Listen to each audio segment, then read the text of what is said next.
Hello and welcome to Transplanar RPG. We are an all-transgender, person-of-color-led, dark fantasy actual play channel featuring homebrew stories that center non-colonial, anti-Orientalist world-building and campaigns about queerness, grief, hope, and the power of love. GODKILLER, First Blood is a 16-part podcast miniseries that follows a mythic, violent, and transformative tale about a single mortal rising against the challenges of the divine. Tonight, your god is me, Connie Chong, and my godkiller is C. Thomas.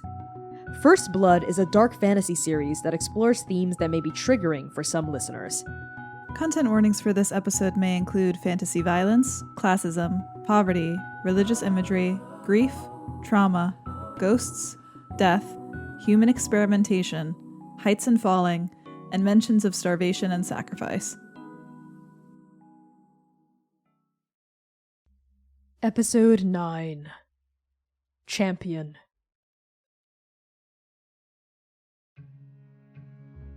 The first thing anyone notices about Chemical 4 is the vat. A vast and deep wound in the flesh of the cradle, the vat stretches for miles, spanning the entire width of Chemical 4 and splitting the town into horizontal halves. Lining the edges of the vat, as proliferous as ants on sugar, are the labs of Chemical 4. Workshops of spiraling marble and glass where any number of desperate and diabolical experiments take place. The scientists of Chemical 4, colloquially known as coats, engage primarily in the production of acids, neoplastics, and pharmaceuticals, venerating above all else the breakthrough.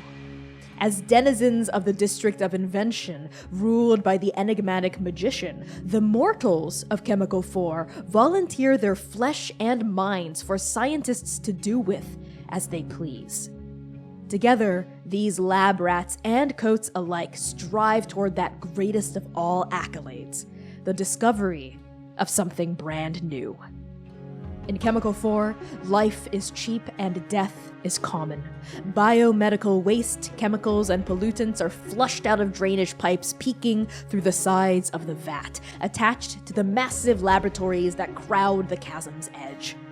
A constant flow of waste gutters from these pipes into the quarter-mile drop down to the bottom of the vat, where a lake of acid bubbles, disintegrating anything that falls into it. The fumes from this acid waft into the air, forming a toxic fog that suffocates the surface of Chemical 4. A single road leads into and out of Chemical 4, forming a bridge over the vat that connects the north and south sides. Despite the lab town's proximity to the Citadel, traffic is light. Few travelers willingly choose to pass through the hallucinogenic winds that waft up from the vat. The path of the bridge is a desolate one. It is 5 o'clock in the evening. The ashen star is beginning to dim, casting a hazy gray light over chemical fumes of this lab town. A single vehicle roars toward the bridge. An armored mini-truck with a guttering tailpipe and scorch marks all over the bottom panels of its paint job. The fumes from the vat press against the bulletproof windows like greedy bandits, but they find no purchase. Inside Baby, Antigone frets in the passenger seat. She gazes out the window, checks the map in her lap, wraps her fingers against the armrest. Occasionally, she glances off to her side, staring at the unconscious heretic buckled into the middle seat behind her. Their chest rises and falls in deep, even breaths. The knives at their hip are polished and clean. Some time after the chariot incident, when they had driven far away enough from the smoldering remains of Refinery 19, Eos had wordlessly taken Rune's blades and cleaned them, removing the blood and oil and soot with a damp rag. She hadn't asked Antigone for permission first, but made the choice on her own, the same way she decided to drop the heretic down the hole of Iron 42 in the first place. And now, Antigone stares at Rune, her brow slightly knotted, her gaze black and set. She considers praying over their unconscious form for the 9th time that day, then decides against it. She has very little left to sacrifice to the witness. She, too, needs rest. Antigone tears her gaze away from the backseat and fixes it upon her champion, Eos, who's driving baby through Chemical 4. Antigone is well aware this is the town Eos grew up in. It's also the town where they met. We didn't have to take this road, Eos. It's safer this way. Less traffic. Yes, but there were other paths we could have chosen. It's not too late to turn back if you want. It's safer this way. Less traffic. Besides, I know this place. No surprises. Right. Even after 5 years, not much has changed. This place is still gray. Still smells bad. Is it bothering you? No, it just smells bad and I shouldn't open the window and the air conditioning is broken. I know we haven't been back to Chemical 4 since you left, so it's okay if you're feeling feelings about being here. I'm not. Antigone pauses, chewing the inside of her cheek. She spent the last 15 minutes watching Eos's grip tighten on the steering wheel, and she knows when her champion is lying to her. A few more moments of silence, then baby passes from the gravel road onto the cobbled stonework of Chemical 4's bridge. From here, we can see each of the massive labs practically stacked on top of each other, all clustered around the lip of the vat, spewing pollutants into the air. Antigone's eyes fall on one lab in particular, a squat, metallic structure with shining windows and the logo of a snarling beast on its doors. She points, her finger pressing against the interior glass of baby's windshield. That's your old lab, isn't it? Eos's gaze doesn't move from the road in front of her. Still, the champion nods, as though the truth isn't something she needs to see to believe. She's known her old lab's exact location from the moment baby's wheels hit the asphalt of Chemical 4. Antigone leans back in her chair, a wistful look playing across her face. I still remember it, even though it's been nearly 5 years. Those scientists, if you can even call them that, they were pitting you against these manufactured god beasts. They didn't intend for you to beat those monsters. They intended to see how the monsters would rip you apart. I remember thinking it was ghastly. Ghastly. Inhumane. The fact that you lived as long as you did was nothing short of a miracle. You're a miracle, Eos.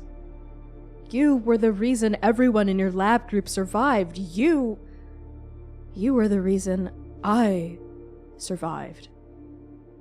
When that monster broke out of its cage during that so-called routine Citadel demonstration, I thought I was going to die. I really did. I mean, Sir Ilios didn't stand a chance. But you...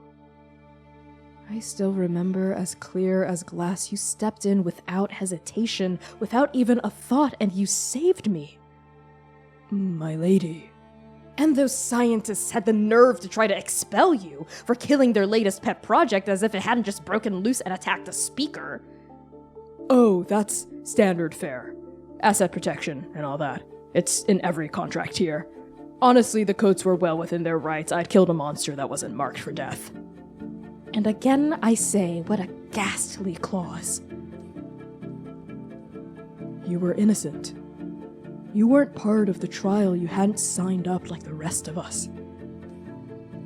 A thread of silence hangs between the speaker and her champion. Antigone rests her head against the passenger side window, staring out at the factories and labs pumping the vat full of chemicals. She imagines that the god of this place, Eureka, the Knight of Wands, the lurking spark, will be quite satisfied with today's offering. Eos, do you think things have changed since then? In the labs? No, my lady, I don't think the rats or the coats have the propensity to change. The trials may be different, but the stench and the suffering are the same. I didn't mean in the labs. I meant us. Do you think we've changed? My lady, with all due respect, I don't think I've changed at all. I don't know, Eos. Maybe things should change.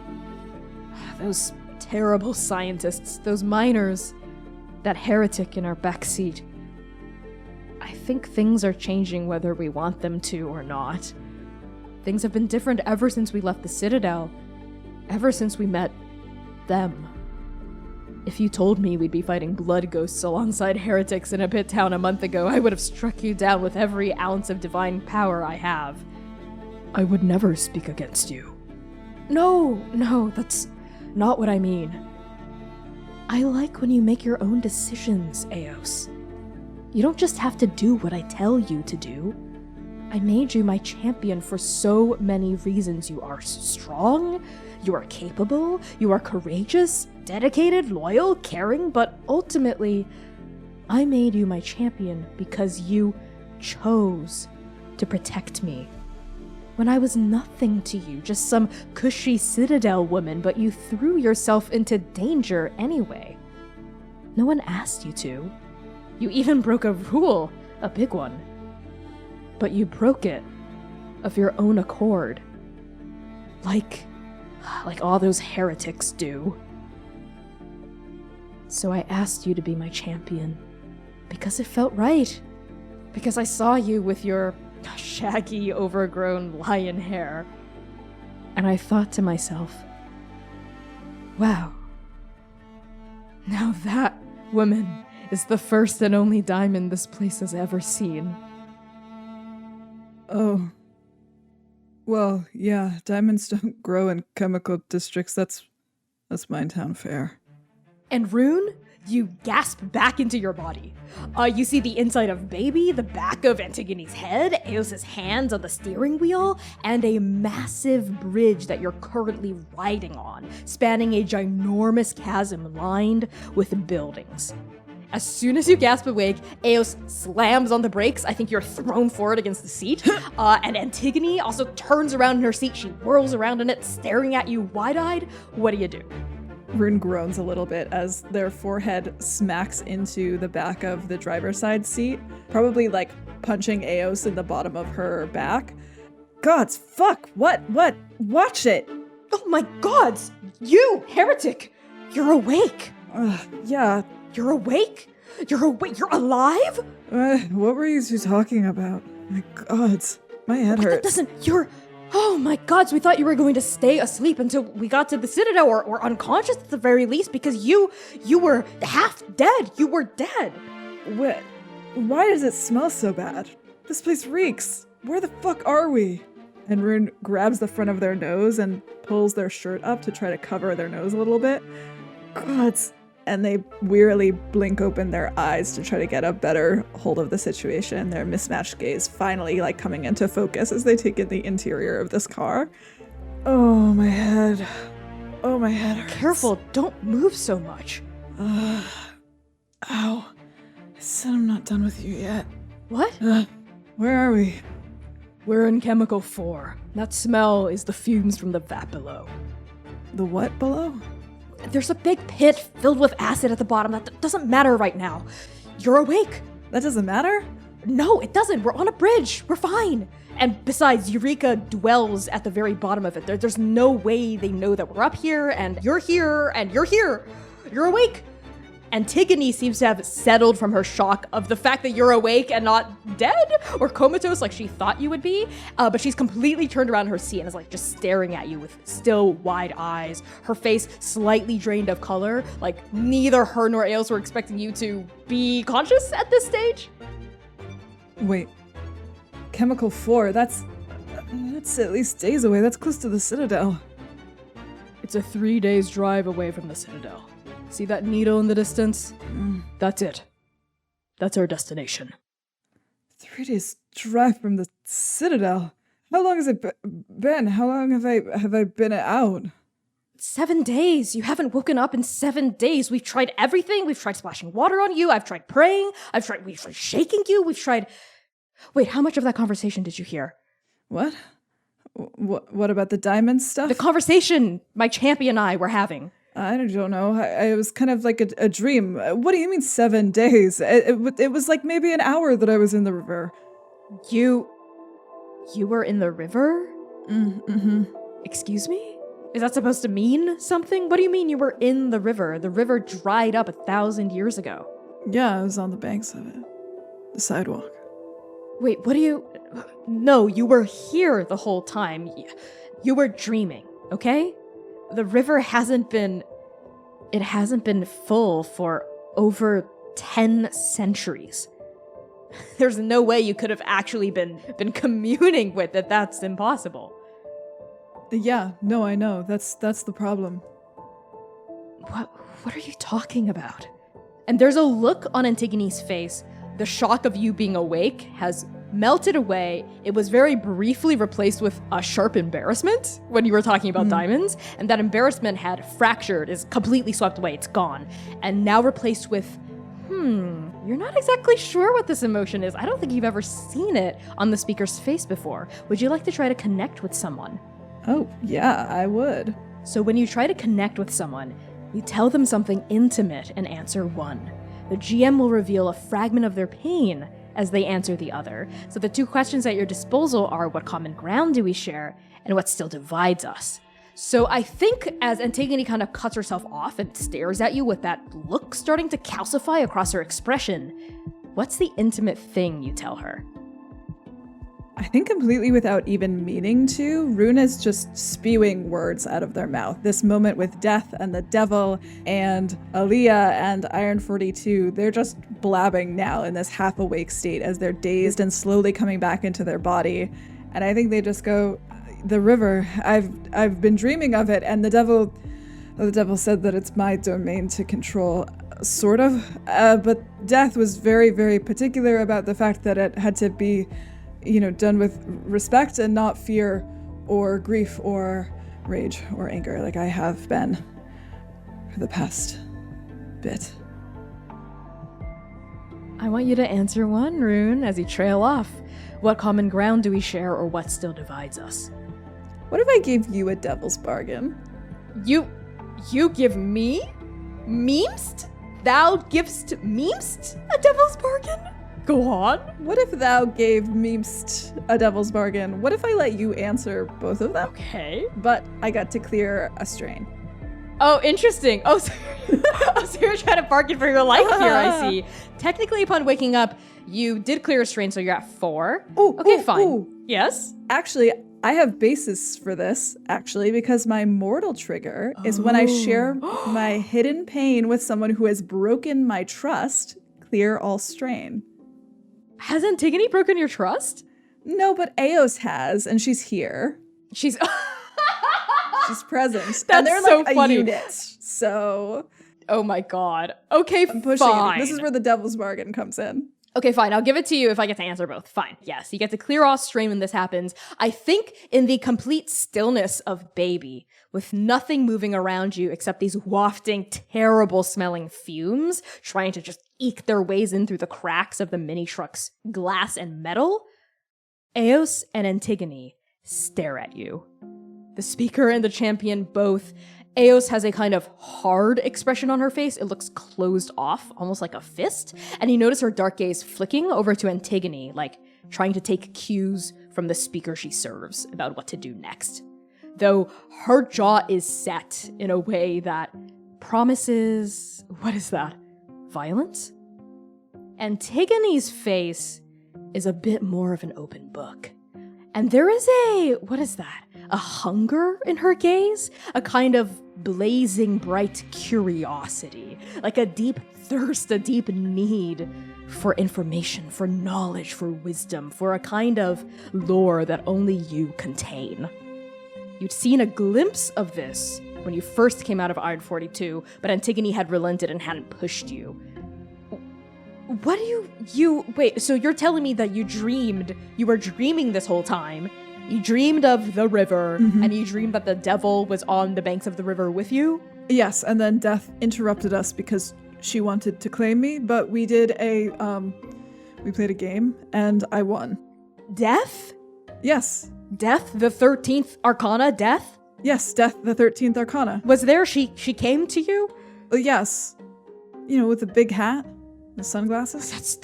What? The what? Her glasses, her tinted glasses. You mean her hollowed out eyes? Her blackened gaze? Her gaze was kind of intense, but she wears sunglasses, and her eyes are red. Okay, Death, and Antigone props her hands up on her hips as she's twisted around to look at you. Death would not wear sunglasses. Well, I don't know what to tell you, she is. Death has always been depicted as a skeleton with a blackened, burning gaze draped in a dark robe, carrying a scythe. A sickle. That's how it is across all... What? A sickle. No, a scythe. No, a sickle. The words aren't interchangeable, heretic, though I wouldn't expect you to know, given that you've been a miner your whole life. A scythe, you see, is a long pole arm. I know what the fuck a scythe is. is. I'm telling you she had a sickle. Remember, I'm the one who makes weapons. Oh. Okay. You said earlier that you've had this dream before. Explain. Right. 7 years ago, I started having this dream where I would be on the banks of the river, on the sidewalk of this huge, unbearably endless street. And all of the people walking in the street, there are hundreds, thousands, everyone who died that day walks down the street in the same direction. And I've only just ever watched them. I've only just ever been there watching them go by. They're ghosts. But that time I was there, like my body, my form, my soul was there. And so was the devil. And Death. And Athamos. And I assume also the chariot. Every single word that you add on to this description of the river, every single detail, like every single added little idiosyncrasy, causes Antigone to grow more and more pale. At first, when you began your tale, she looked really skeptical. Her arms were crossed, her eyebrows were raised, right? Her eyes half-lidded. But as you went on, right, she slowly uncrosses her arms and her eyebrows set down and her eyes widen and the color drains from her face. And by the time you get to the description of the devil and Death and Athamos and the chariot, she raises a shaking hand. Wait. Where did you learn that? I didn't. The description of the river. What tome did you steal, heretic? What holy person did you intimidate? How did you learn that? I'm telling you, I didn't steal a book or intimidate some fucked up priest. I'm telling you I was there. That's impossible. Yes, it's impossible because what you're describing is a place only speakers can scry. Only we can peer into the river, and only on special, very, very, very special and rare occasions during massive sacrifices, rituals of communion. Wait, you've seen it. You've been there. And Rune leans in, like, kind of over the car rest. Antigone leans away from you, just slightly, and now she, like, clenches her hands into fists as she looks at you, and that expression of shock is calcifying into fear. slowly and gradually, like a brave hero at the mouth of a cave being petrified by the serpent that lurks within. So you've seen it. You know what I'm talking about. You know what I'm saying is true. So why won't you believe me about the other shit? I'm trying to tell you, okay? You asked all these questions. You came into Iron 42, upended my life, and now I'm trying to tell you what's happening, and now you don't want to hear me? It's because I'm scared, okay? Because what you're saying, what you're describing, it's impossible for someone like you, who grew up in a pit town, to even think about, let alone describe in such detail. Because the devil can't be on the shores of the river. That can't be happening. I thought you were just talking about some dream you were having, and fine, anyone can have a dream about what they think the river is, but your descriptions, that is the river. That is the actual river, and if the devil is on its banks and not walking in the street with the rest of the ghosts, then the devil is somewhere between life and death. And she freezes. The devil, tell me about the devil. Tell me about how you met him exactly, and why, and what the bargain was that went bad. Tell me everything. Rune leans back a little bit, hesitating for a moment, this new information piling into their subconscious, everything that the devil had told them. I don't know exactly. I still have a lot of questions for him, but there was a prophecy.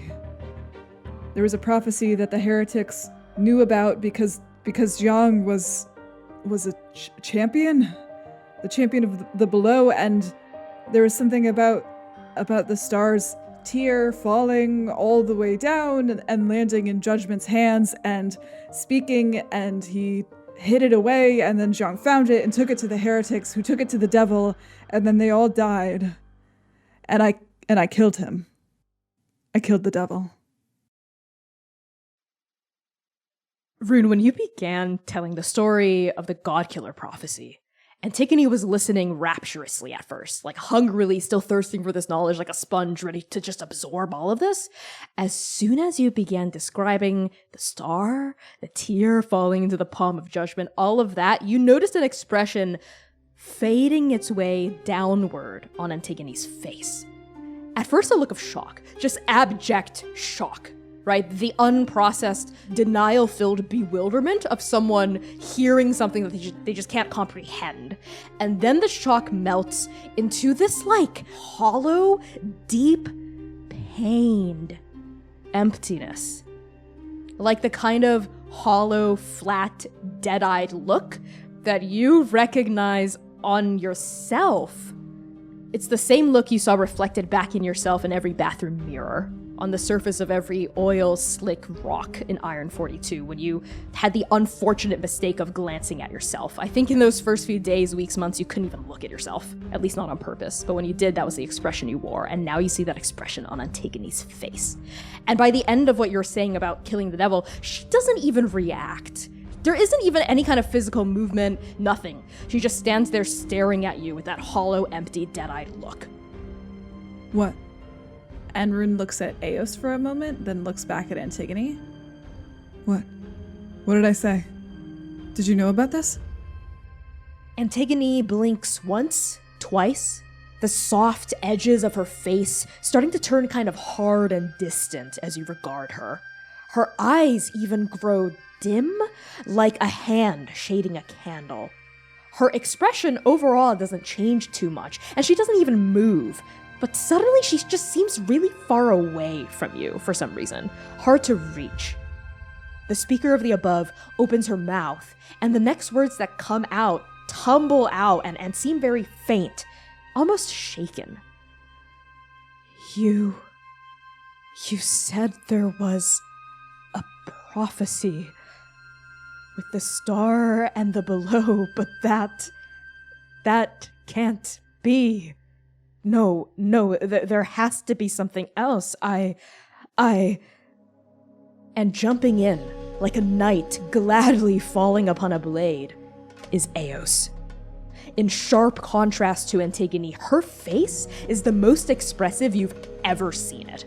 It's all shadows and dark concern and sharp pressing protectiveness.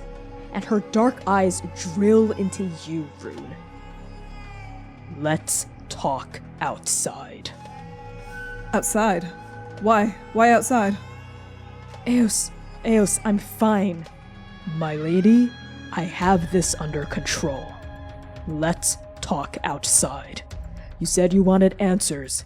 I'll get you answers.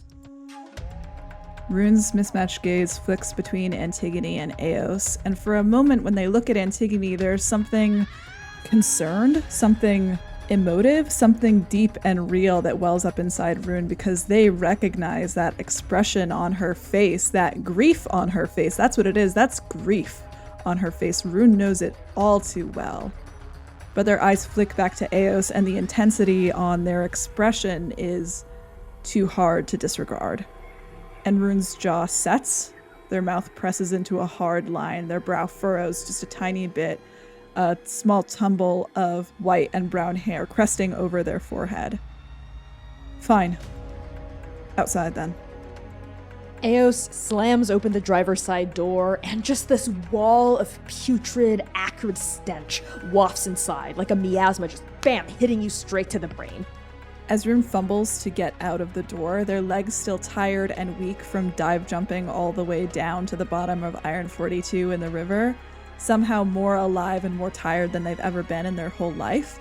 As that smell hits them, it's like Rune got punched in the solar plexus. Yeah. This toxic air wafting into their lungs so hard it burns the inside of their mouth, the inside of their nose, the inside of their throat, the inside of their lungs. And immediately their hand goes up to their nose, clenched in a fist, and they mutter under their breath, Fuck this place. Gods. Eos does not seem affected by the stench at all. Maybe it's the fact that she grew up here. Maybe it's the fact that she is so intensely trained on you, all her other senses fall away. Maybe it's a combination of both. She waits until your boots hit the pavement as well, and she slams the door shut behind her, so more of the smell doesn't get in and bother Antigone, presumably. And she turns to face you in the dark, right? Half-limbed, half lit up by the foggy low beams cutting through the miasma. You are upsetting my lady. Your talk of the star, this ill-fated prophecy, this addled dialogue of god-killing. You are upsetting my lady. You are making her remember terrible things. Things that should stay buried because they hurt her when they resurface. So you need to stop. I am going to make you stop. Eos is regarding you with this immense amount of distrust, which isn't so new to you, but there is an edge of something else, too. It takes you a minute to realize that the something else is anger. But the reason why you didn't clock anger, which is usually a very easy to read emotion, is because this anger isn't easy. It's not incandescent, it's not bright, it's not shining and right there in front of you. This anger is darker. But at the same time, it also feels shallower. Actually, it feels helpless.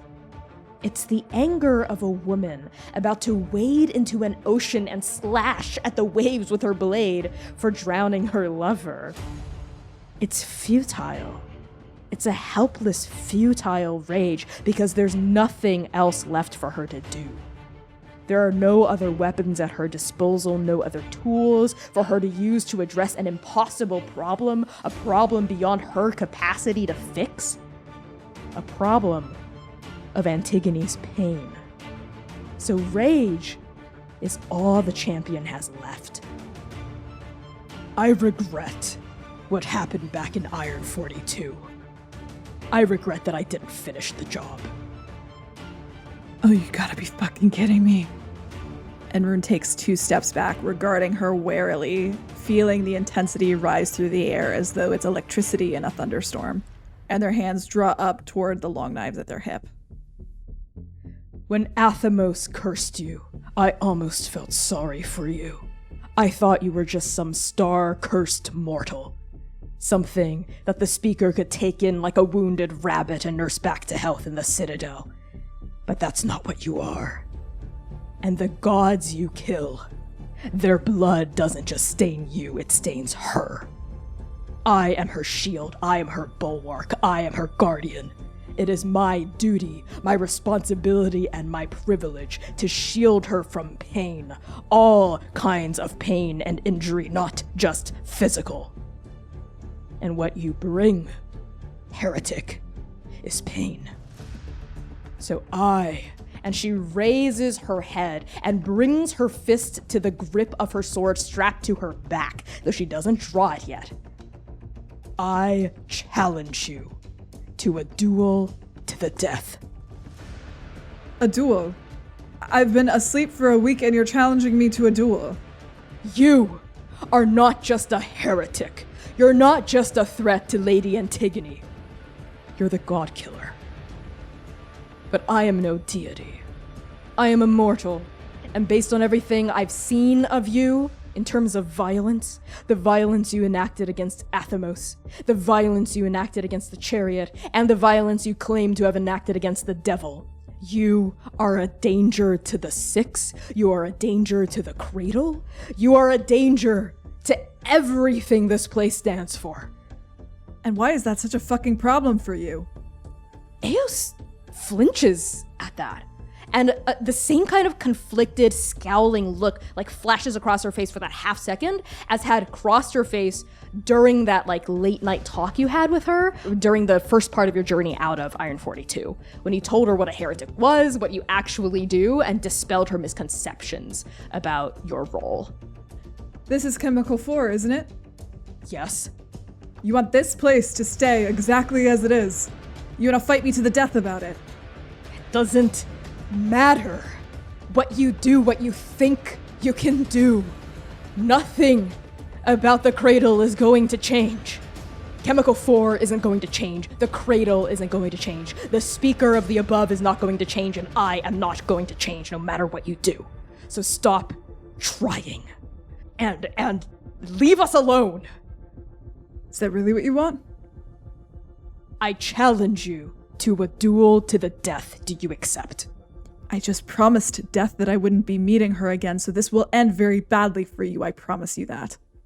Well, that's not for you to decide, is it? You might be surprised. I think it is. Well, then prove it. And Eos rushes forward with like the blade drawn overhead. She barrels towards you like a truck. She has all power and force and a surprising amount of like burst speed, right? Like her sprint just right out of the gate like a charging bull is surprisingly quick. Like she closes the 20-foot gap between you in a few short strides, and she is on you. What do you do as she's like swinging this blade down on you, attempting to like bisect you from your top left shoulder all the way down to your hip? She might have that incredible strength and burst speed, but Rune's prowess is number 1, their speed, and number 2, the fact that they are unpredictable and really, really hard to track. So I think as she bursts forward towards them, Rune closes the distance, almost as though to meet her gaze, and feints while they're on the inside of her guard.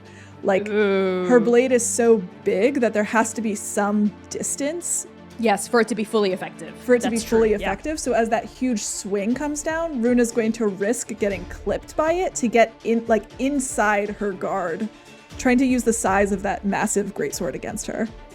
Sounds like you're tempting fate, my friend. So when you tempt fate with your actions, say what perilous feat you're trying to accomplish and roll 2d6. I think you just described it.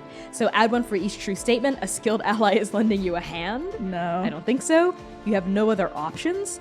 Plenty of other options. You're far from any god that wishes you harm.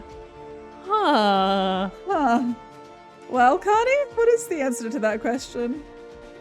I think it's a yes. Right now, you are far from any god that wishes you harm. All right. So that's a +1. 6. That's a miss. So on a miss, the fates laugh in your face. The GM will describe how your plan implodes. So I think you do manage to get inside her guard, right? You do it. And what was going to be the follow-up thing you did? Rune was going to come at her solar plexus with the butt of one of their long knives to kind of jab it into her and knock the wind from her.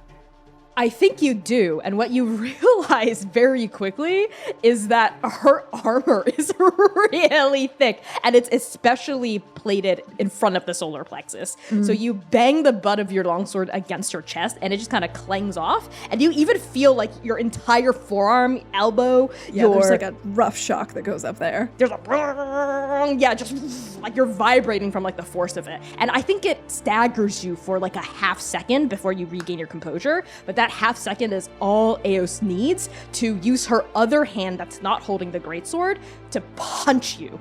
I think she like clobbers you in the side of the head, and it's a very non-champion-like move, okay? Like no champion of the above should punch someone in the head as a fighting maneuver, but she does it, right? It's kind of like rough street brawling, which is something you're used to, Rune, but you will take one strain for that as she hits your head, which was still kind of ringing from being in the river, right? And like you're seeing double now.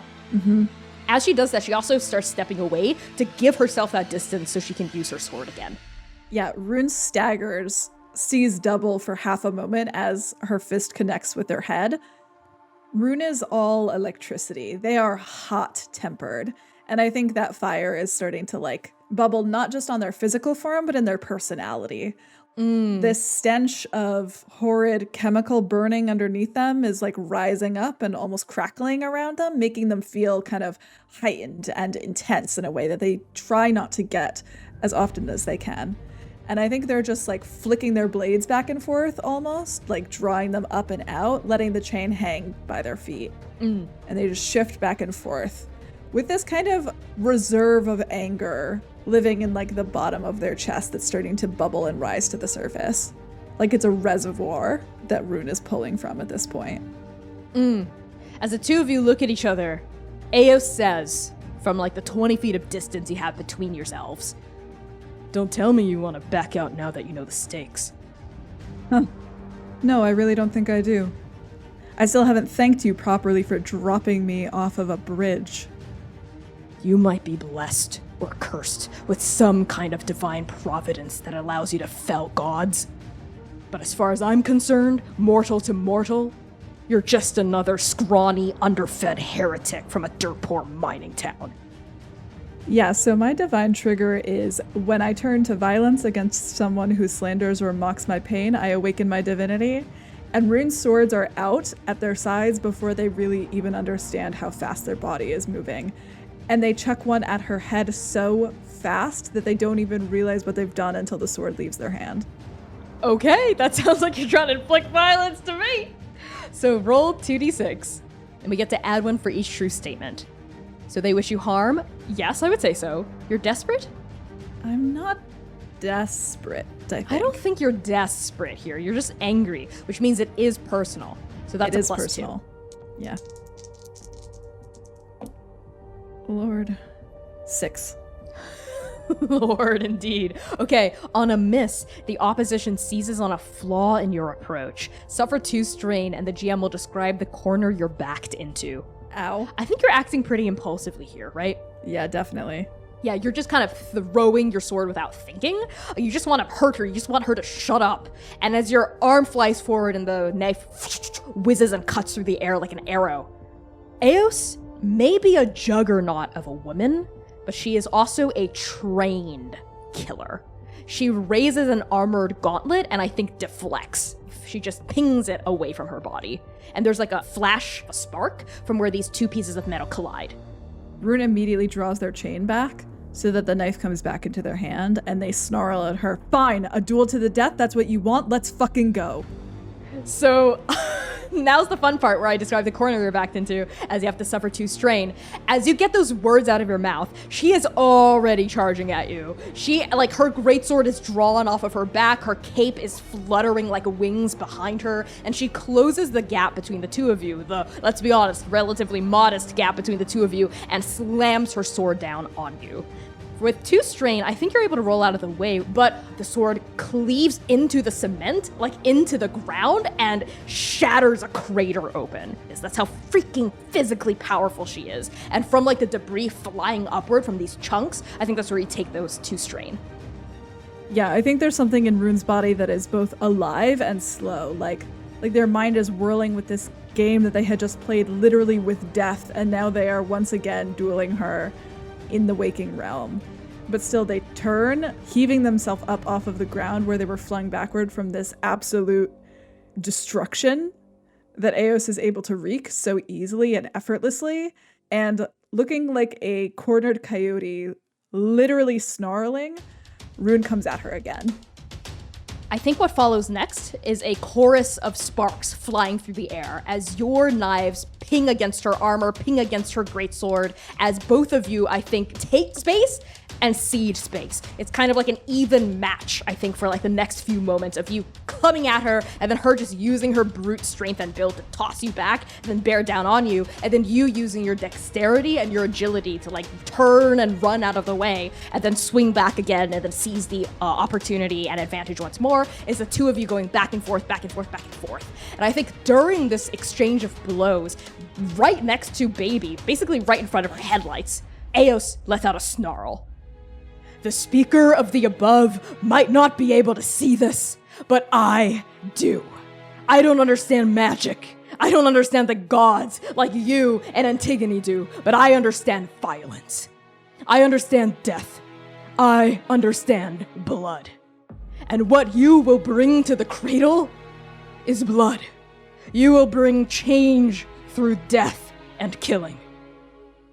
Her words ensnare Rune, I think, against the edges of their grief, against the edges of their rage, as she tears at this vulnerable part of them, because that is exactly what the devil wanted. Or so he said. He said that he wanted Rune to remake the cradle in fire and blood and destruction and death. And that resonates, I think, as their divinity is starting to awaken, as their hands are starting to burn red hot fire, building in their chest. But that little voice, that small reminder from death that they cannot control the river through violence. They cannot control the river through rage. They cannot make change that way. And that's not what Aaliyah wanted. They all died screaming. That's not how Rune wants anyone else to go. They don't want anyone else to die screaming and full of rage. That's not what they want. And Rune practically explodes against Eos's greatsword, I think. They come at her with such strength and such power as they say, "It doesn't have to be that way. What if you saw something that wasn't violence? What if for 1 second you stopped to look around and saw something other than pain and your own blade?" No. Violence is the only language the gods understand. Violence is the only thing they give back to us in exchange for our worship. Now you're talking like a heretic. Do you really think that's what's going to protect her? And Rune gestures with the blunt end of their sword toward the truck where Antigone is. Do you think that your violence will protect her? You shut up. Because eventually you will rage and rage and rage, and eventually it will be somebody else that pushes you down a well, throws you off a bridge. You shut up! And Eos bull rushes you as you like rush toward her as well. Like the 2 of you are gonna clash in like a massive explosion. So that sounds like some kind of move to me. Are you gonna challenge someone dangerous? Ooh, yes, I would love to challenge someone dangerous. Okay, we do have an audience here, Antigone. She's presumably in the front seat watching this. So when you challenge someone dangerous in front of an audience, say what foolish or risky action you hope they'll take, and roll 2d6.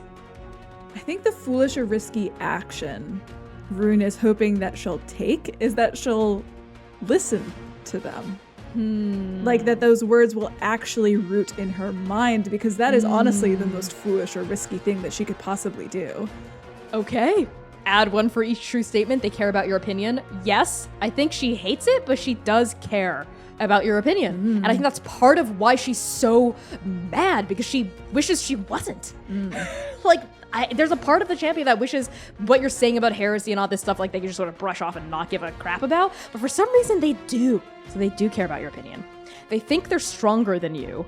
I'm not sure. Well, you did just give a whole speech about how she thinks she's stronger than me as a mortal. Okay, you know what? Fine. Yeah. Motherfucker, fine. Yes, they think they're stronger than you. The crowd is on your side. I think Antigone is split. I think there's a reason the speaker hasn't come out yet shouting for this to end. Whether she's still in that strange, hollow, dead-eyed place, or if something about this fight is conflicting her. So I think that's a +2. Okay. Don't fuck me, dice. 8. Oh my god. Okay, on a hit, your target rises to the bait. That is a perfect hit. So as the two of you clash, I think there's this moment where your blades are crossed, right? And like both of you are shaking, if that's cool with you. Like her hands are so tight on the grip of her greatsword, and she, her muscles are straining, sweat is rolling down the side of her face, right? What does it look like as you're straining against her? Rune's eyes are ablaze with fire, I think, and there's that inky blackness that's starting to eat up their left pupil as the red of their iris burns hot like an ember. But there's something about their face that's electric, alive with the idea that they could change, alive with a power that they're no longer hiding from as they feel their divinity pushing through their veins. And there's an intensity, and I think Rune leans their face in past the barrier of their blades, looking up at her, entreating her, the devil on her shoulder. And Eos says through gritted teeth, straining against you, I don't care about the 6. I don't care about the witness. I don't care about the major or minor arcana of the cradle I never have. All I've ever wanted, my entire life, is a cause to fight for. Is a good reason for living that isn't just bread and a roof over my head and just surviving day to day to day to day in the labs, in the chemical-stained trials and the vat and the pit. Lady Antigone gave that to me the day she rescued me from this God's forsaken hole in the ground. I am not going to let you hurt her. And that is why you will lose, Champion Eos. Because you only fight for her. I fight for all of them. And I would like to use my divinity. Girl, okay. So when I unleash my awakened divinity while making a divine move before I roll, I temporarily seize control over the situation. I will resolve the outcome as a hit and describe how my godhood surges forward, exerting my will upon reality. When I'm done, my divinity becomes dormant once more. Beautiful. Is there a specific divine move you wanted to use? Or are you just kind of like letting this come out? I think I want to wield a power. Okay. So when you wield a power to do something only a god can, typically you'd roll for this, but you're going to get the auto hit. So on the auto hit, you just do it. So what power are you trying to use and how does it come out? I think up from the bottom of the vat, all of the ghosts that have died in chemical force start to surge upward. This mist, this hallucinogenic steam, ghosts start appearing from it, reaching forward and out of the river, collapsing through Rune like they're a portal. As they start to surge forward and surround both Rune and Eos as they're locked in battle on this bridge, like climbing upward from the vat all the way up, climbing, surging upward into the air to surround this bridge. These not angry ghosts, summoned ghosts from the river, memories of people who lived and died here, people who were worth fighting for, people who were protected by Eos until she left, people who died protecting her. Ghosts who have lived and walked the same path that she has walked and lived. I think as these chemical ghosts swirl and corporealize and take shape and form out through this miasma that suffuses the bridge, Eos pauses. We feel like that brutish force behind her greatsword relent for just a fraction of a pound as her eyes tear away from you and they look around herself wide-eyed, and we see recognition and familiarity flash across her expression, like she's recognizing so many of these ghosts, similar to how you would recognize people from Iron 42 if they started swirling around you right now. She even takes like a half step back, even though her sword is still pressed against yours. What? You stop that. You stop that. There is so much worth fighting for. Don't let it just be your rage. Don't let it just be your grief. Do you really want things to stay the way they are? Of course I don't. But I don't have the luxury of hope. All I have is my faith to her. All I have is my devotion. I am nothing without it. You are everything without it. That does not make you champion. What she said in there, your choice to save her made you champion, not your devotion, not your loyalty, not your faith in something that will not serve you, will only give you violence at the end of your life. That is not what makes you champion.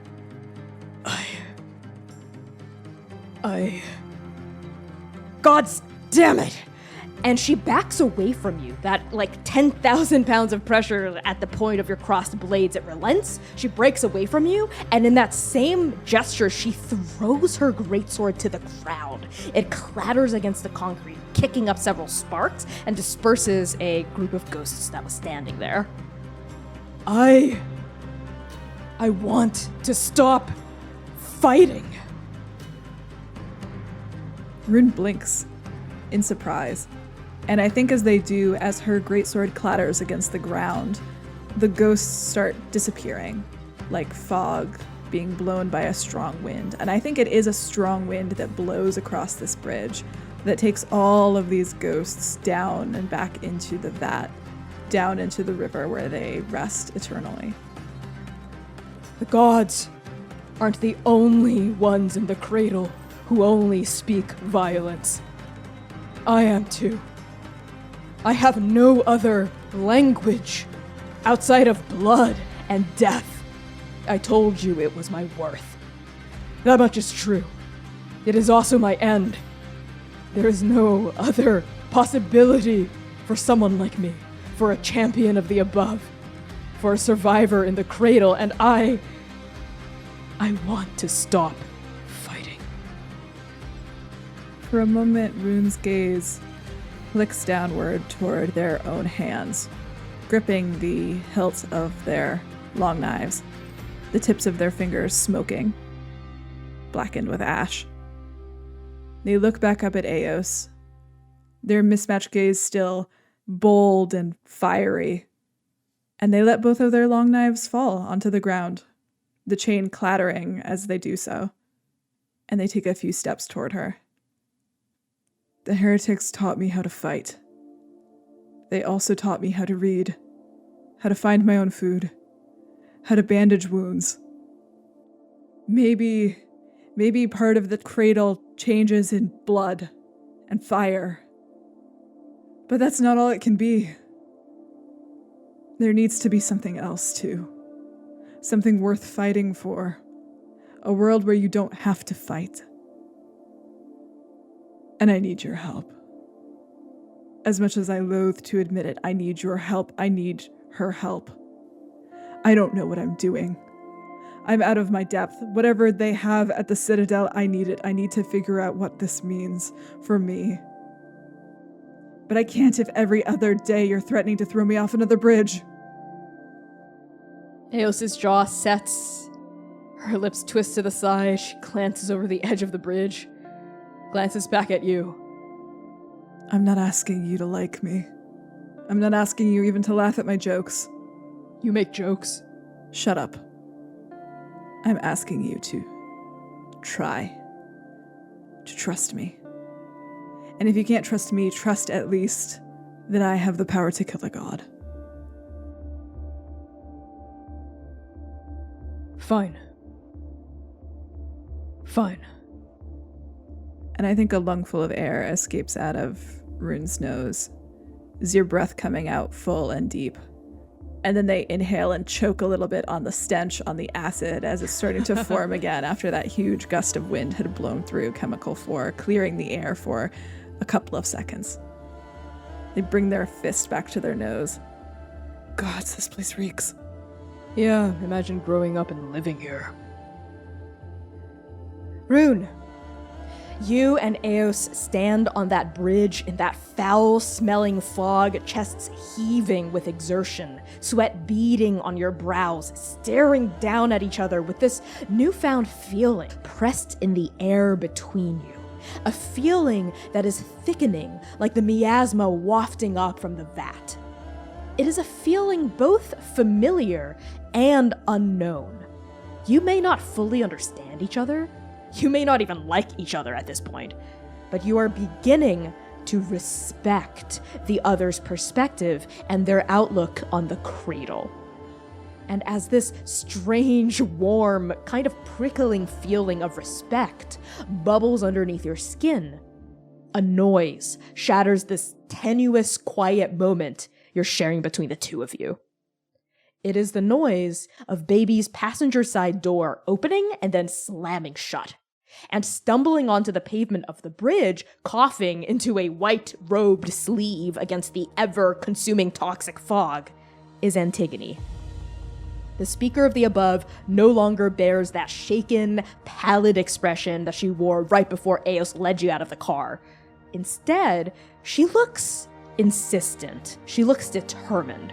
She has that same kind of radiant grit that bore down upon you in Iron 42 through Refinery 19, and now it cuts through the murky dark like a searchlight and bears down upon you once more. And as she speaks, Antigone's expression is really hard, but also very open, very viciously curious, desperate for information. No more fighting, okay? Eos, that's an order. Yes, my lady. The heretic and I have reached an accord. We're not going to come to blows anymore. Good. Good. You shouldn't have been coming down to blows in the first place. And you. And Antigone whirls around in the mist and pins her sharp black gaze upon you, Rune. That prophecy you were talking about back in the car. The encounter you had with the devil. No, even before that. The deal that went bad. The dreams of the river. Your meeting with death. Tell me everything. And half haloed in this horrid, toxic fog, Rune looks down at Antigone. Your face is cracked open with surprise for half a beat, staring down at this smaller woman. And for a moment, Rune feels like they're on a precipice. They feel like once again they are on the edge of that chasm of Iron 42. And for a moment they hear Aaliyah's voice, ringing in their head, encouraging them to take the fall, seeing her bravery. And for the first time in their life, Rune does. They tell the speaker of the above everything. Wow. Okay, yeah. Rune, you tell her everything. From the very beginning. You tell her about the vision of an impossible utopia that Xiang had shared with the heretics. You tell her about the deal you thought you made with the devil. You tell her about the night everything went to hell. You tell her about the same dream you've had every single night for the past 7 years. You tell her about the river. You tell her now about the GODKILLER prophecy and the supposed true deal that the 21 Damned had forged with the devil. Through all of this confession, I think, it tumbles out of you because it has nowhere to go for the past 7 years, and now it's going all to her. And Antigone takes your story in stride. Her resolve doesn't falter. She doesn't interrupt you, she just listens with a kind of hungry, desperate expression on her face. And you get the sense that for Antigone, this information of yours is akin to food for a starving person. She devours every single word you say, hanging on to every single syllable. And by the time you're done, that hunger isn't satiated. It has only deepened. Her face darkens. Her brow furrows. And then Antigone speaks.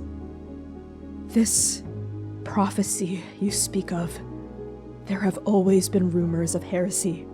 Even in the Citadel, rumors of sedition, rumors of sacrilege. This prophecy sounds like one of those. It could just be a rumor, but everything that has happened between Iron 42 and now makes me think this one could be true. It could hold weight beyond water, perhaps even beyond blood. But we don't know that for sure. The devil can't be trusted, even if he claims to be a god of his word, even if he's dead. He is a deity of loopholes and two-faced truths. So I need to confirm the stories with the witness. I need to make sure that this track that we're on is the right track. I need to figure out what it means for you to be this, a mortal with the power to slay a god. The witness will know. The above is the domain of knowledge. We are a shining beacon of truth. I know that we will learn the truth of this prophecy the devil has spoken about in its storied halls. Our original plan still holds. I will help you lift Athemos' curse, though I suppose you are now doubly cursed by the chariot as well, and I will figure out exactly where the devil has gone, and the truth behind this prophecy. The Citadel is a mere 3 days' ride away, so there are some ground rules we should establish. First, and she prods a finger hard into your chest. Hey. Do not reveal that you are a heretic to anyone. Based on what Eos has told me, based on what I've observed and what you've done, I do not think your brand of heresy is actually much of a threat to anyone mortal, though what you stand for, another jab. What, independence from godhood? Yes, it still threatens the holy order of the Six. So keep your mouth shut, jab, jab, jab, about your heretical inclinations. Do you understand? Rune brushes her hand away, moving it as though it were a fly to an elephant. And they look down at her with that mismatched gaze, and their eyes roll for half a second before gods, what the fuck is that? A smile cracks across their face? And Rune heaves this small sigh as they resheath both of the long knives at their hip, and their hand comes up to their hair and pushes it back as the sweat beads on their temple. Oh my God. A few wisps of brown and white falling into their face as they look down at Antigone and say, yeah, fine, whatever, but you know that you're actually going to have to start using my name instead of calling me heretic if we want this plan to succeed, right? Okay, as you're brushing your hair back, roll me a d6. Oh my God, are you serious? Just one d6. Yes, I'm serious. Myself. A 1.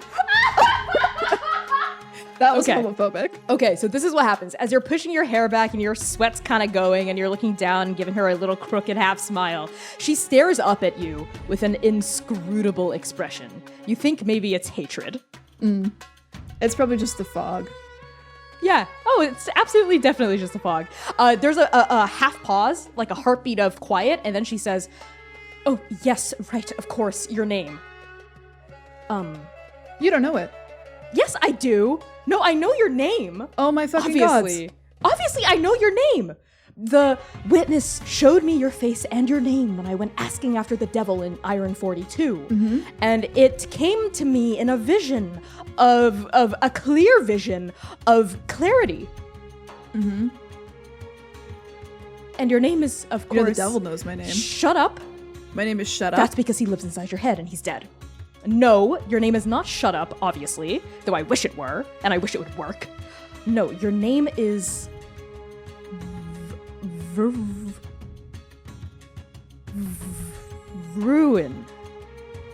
Your name is Rune. Rune it is. It's not Rune, is it? Rune lifts their eyebrows and smirks down at her. Oh, I thought you were the beacon of knowledge and truth. She looks like she wants to kick you off the bridge. just wants to punt you off the bridge, and her face just like clenches. It like sharpens and narrows and twists in this horrifically tiny little bitchy way, right? And she just goes on with a snarl, jabs you in the chest again.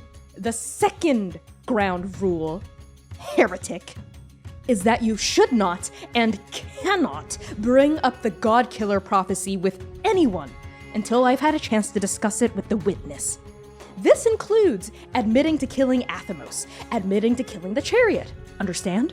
Okay. Knowing the other 6, they will have heard of Athamos' demise by the time we get there, as well as the chariot's death. And they will want to probe you for answers. They will want you to admit to salacious details that you simply cannot give them. Damn, at least buy me dinner first.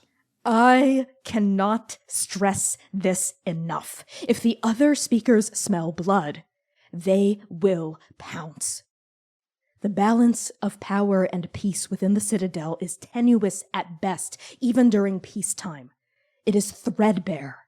The only thing that prevents the 6 from eating each other alive is our illusion of civility. So if you go around talking about God killing and slaying Athamos and burning the chariot willy-nilly, I will not be able to guarantee your safety. Do you understand me? There's a beat of silence that hangs in the air for a moment, as Rune's eyes pull off of Antigone, upward toward the sky, that miasmic haze where ghosts had just been, up toward where the star hangs like a dead saint in the sky. You got it, princess. But I get to ride shotgun. As baby roars into the fog, like a shark churning through a tempest, heading toward the Citadel, we hold on this bridge of chemical 4 that the 3 of you leave behind. It is an ancient, sturdy bridge of stone and rebar, a mile long and over a dozen lanes wide. We pull down now, past the parapets, past the concrete pillars supporting the arch, down, down, down into the miasma shimmering above the acid lake. The lake broils and seethes, iridescent bubbles of toxins forming and bursting upon its bitter surface. Nothing survives down here. All the refuse and dead rats and failed experiments that are poured into its all-consuming depths are disintegrated within hours, if not minutes. There is only venom here. Even the god of this place, Eureka, the Knight of Wands, lost fair body long ago in the middling centuries of the Devouring, when the weak had died off and only the strong were cowardly survived. Eureka was once beautiful, majestic even, fair appearance awe-inspiring enough to rival even the major arcana. But now, Fae is only acid. Acid and the deep, dark loneliness of the chasm feeding off the desperate innovation of the mortals of Chemical 4. Now, Eureka is the vat. The vat is Eureka. As the guttering of baby's engine winds to a fade, the surface of this lake, of the Knight of Wands, bubbles. The steam hisses, repeating phrases that the god heard on the bridge not moments ago. Prophecy, heretic, God-killer. The bubbles coalesce, forming the silhouette of a vulture out of mist and poison. The phrases repeat over and over and over again, interwoven with Eureka's own design. Prophecy, heretic, God-killer. Tell the 6. The vulture solidifies, forming feathers of gnarled green and a beak of sleek, acidic yellow. It spreads its gooey, putrid wings and takes flight, every beat of its wings whispering with divine purpose. It flies off into the mist and vanishes. For you see, Eureka did not survive the devouring because Fae was strong. No. The Knight of Wands survived for so long because it was a coward. A cunning, vicious coward with an ear for the right rumors at the right time. Prophecy. Heretic. God killer. Tell the six. GODKILLER First Blood is performed by Connie Chong and C. Thomas. Follow Connie on Twitter and TikTok at @byconniechong and C on Twitter at CPlaysRPG. To play your very own campaign of GODKILLER and support our show, pre-order GODKILLER First Blood Edition on itch.io today. Transplanar RPG is made possible by your Patreon contributions and sponsors who believe in our mission to tell great stories and lift up our community. Sponsors like ExplainTrade.com. Explain Trade is a negotiation skills consultancy whose director, Dimitri Opines on Twitter, has asked us to say, and I quote, "Please sign up for Transplanar's Patreon because at some point people will figure out he's a cisgender white guy giving all his money to trans and queer art and then he'll be too broke to sponsor us." We love you, Dimitri, and heed his words. Sign up for our Patreon today at patreon.com/transplanarrpg. First Blood is also sponsored by Start Playing Games, the largest online platform for players to find tabletop role-playing campaigns of your very own. Join a table that fits your schedule today at startplaying.games. We are also sponsored by Magpie Games, the independent TTRPG publisher behind such incredible works as Masks: A New Generation, Avatar Legends, Urban Shadows, Bluebeard's Bride, and much, much more. Check out their amazing selection of Powered by the Apocalypse games at magpiegames.com.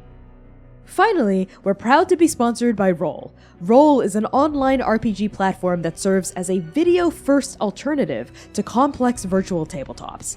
Build, modify, and play your very own games of GODKILLER on Roll today at playroll.com.